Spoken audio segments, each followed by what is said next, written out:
Olá, é com grande alegria que mais uma vez a gente está buscando a presença de Deus, buscando as revelações que há na palavra de Deus, que Ele venha se revelar na sua vida fortemente, que Ele venha te impulsionar para que você o busque cada vez mais, porque eu sei que o Senhor tem grandes coisas para nós nesse tempo. Eu sei que não é à toa que nós estamos caminhando dia após dia, buscando os segredos da palavra de Deus.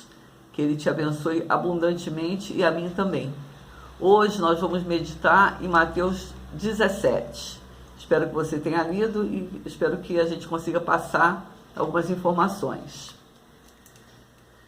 Em Mateus 17, Jesus escolhe Pedro, Tiago e João para ir ao monte. Subiu ao monte para orar, era uma prática de Jesus, né? Ele subia sempre aos montes para oração, subia pelas madrugadas.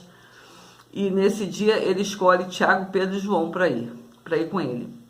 A impressão que dá é que Jesus queria que eles fossem testemunhas e vissem sua transfiguração. Isto é, como ele é no divino, ele é como Deus. O aparecimento de Elias e Moisés falando com ele nos leva a crer que eles não subiram só ao monte. A impressão que a gente tem é que eles subiram aos céus. E lá eles tiveram essa experiência em ver Elias, Moisés e Jesus transfigurado. Muitas pessoas usam esses versículos aqui como se fosse uma reencarnação. Elias está vindo na terra, Moisés está vindo na terra. Mas no nosso entender, eles sobem aos céus para essa experiência. E Pedro fala em fazer 3 tabernáculos, né? Um para Elias, um para Moisés e outro para Jesus. Ele não se inclui nesses tabernáculos, ele não diz que vai fazer um tabernáculo para ele e outro para Pedro e João, seria só para os 3. E nesse meio tempo, eles ouvem uma voz, a voz do próprio Deus. Então, nessa experiência, eles acessam 2 sentidos, né? São acessados neles 2 sentidos. O da audição, quando eles ouvem a voz de Deus, e o da visão, quando eles veem Jesus transfigurado, e até mesmo Moisés e Elias, né? Através da visão.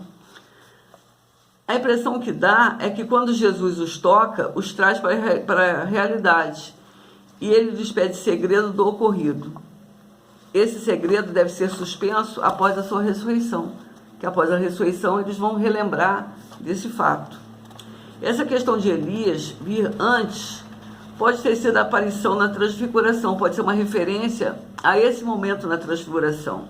Assim também no ministério de João Batista, não como a reencarnação de Elias, mas no sentido de João Batista ter o espírito que anuncia que Elias tinha, né? O espírito de profeta. A cura de um lunático. Jesus continua operando o seu ministério, né, de curas, expulsando demônios, ele continua a caminhada dele. E essa caminhada vai até o final da sua vida.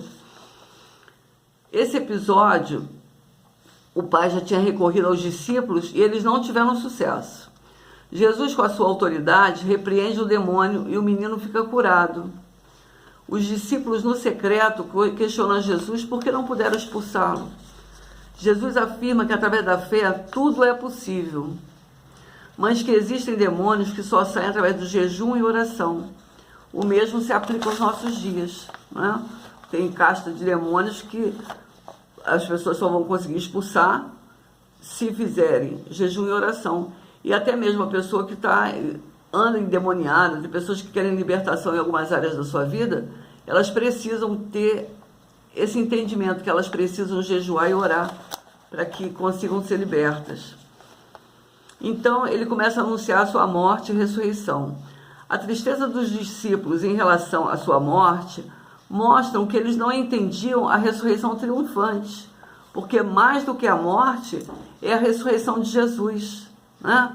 Então, os discípulos ficaram tristes porque eles não viam o além, eles viam a morte como um fim. Jesus paga o tributo.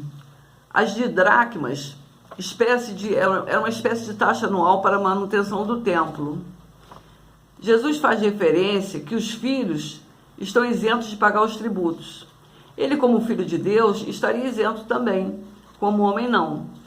Para não escandalizar e não criar uma contenda em relação a isso, manda Pedro pegar na boca do peixe o recurso e quitar a dívida. Então Jesus, ele enquanto homem, ele cumpria as leis do homem também. Então assim, ele era reto, né? Ele era justo e ele não tinha deslize em nenhuma área da sua vida. Tá? Que a gente busque em Jesus essa santidade, esse desejo de santificação, de conserto, de ajeitarmos a nossa vida, alinhar a nossa vida, que Jesus seja o nosso grande exemplo. Amém?